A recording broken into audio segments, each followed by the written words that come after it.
As for the Nacon revolution, a lot of guys have been commenting saying, thank you for the video, and I hope you guys enjoyed the video. There's not a lot of videos out there explaining how to do the settings, so our one is pretty well informative. It's easy to understand.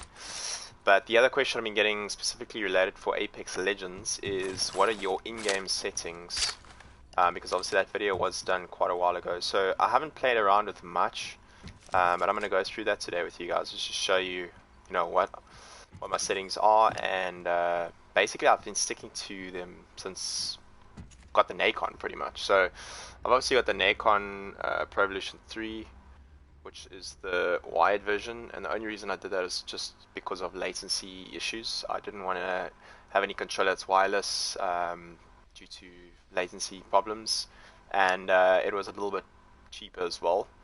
Although the other Nacon Unlimited is a better look for me, and just the quality is a little bit better.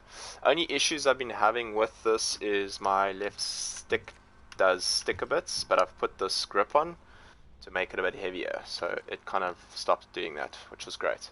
But anyway, yeah, let's get to the settings. So basically, if we go to my settings, so your gameplay will be pretty much standard, so you guys can just copy all of this. This I've put off because basically crosshair damage feedback will pretty much indicate like a little cross around when you shoot, so you can see that little cross there. For me, I don't like that because it's not realistic. So if you, for example, shooting, you kind of it still looks like you're hitting him even though you're actually hitting there. So I took that off just because I prefer it off. So basically look like this. You can see when you're hitting the guy versus that little cross that's highlighting your actual hit. Okay. So yeah, I took that off. Ping, I put faded because you get people that just spam ping. This I've put on because it is a bit quicker when you're running out of ammo. Auto sprint I put on, people don't like it on, that's personal preference. I put that off. Taking damage during death box, also personal preference, I put it off. Yeah, and then obviously crossplate enable. Performance, I like to put this on because then you can see in your top right corner what your ping is. Okay, then obviously Tritopia I use, which is basically, normally it's on standard off. I put on Tritopia, personal preference, but I enjoy it. Suggest you guys try it out, it's pretty good. And then yeah, your controller settings will be, so button layout, I've got button puncher, right? So basically my back pedals on the right will be my crouch, both of these will be crouch, and on my left it's jump. Some people prefer it the other way around though, I prefer it like this. And then you got stick layouts is defaults, that's obviously tap to reload, toggle, aim, hold.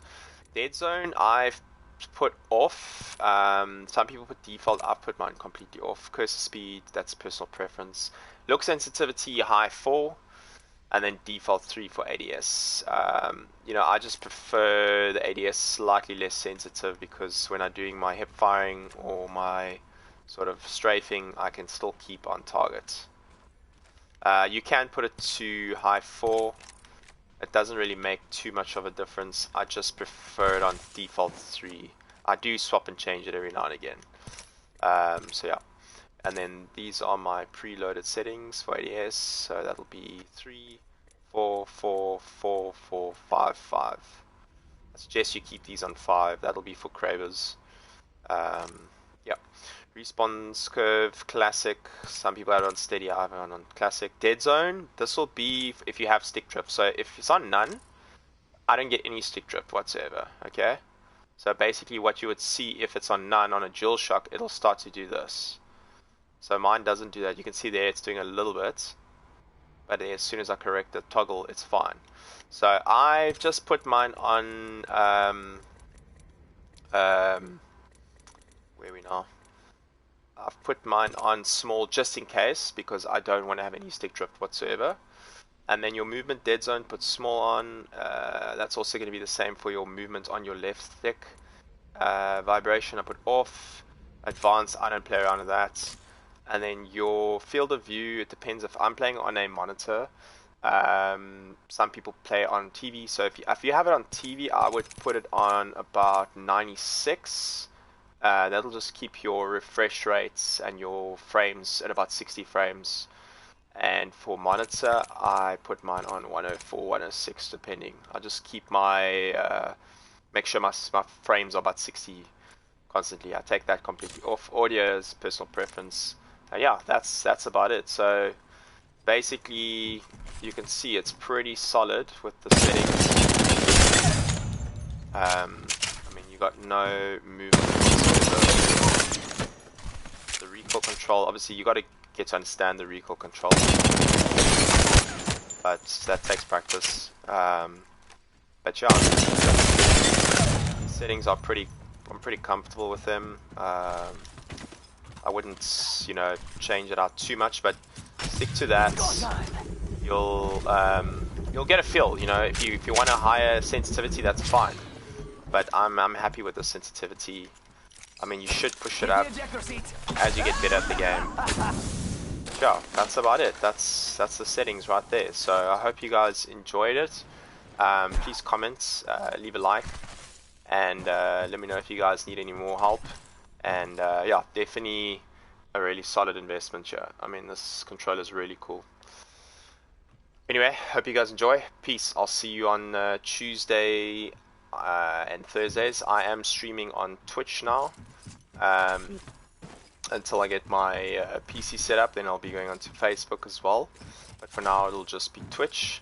But I will still be loading up some videos on YouTube. See you guys in the next one. Peace.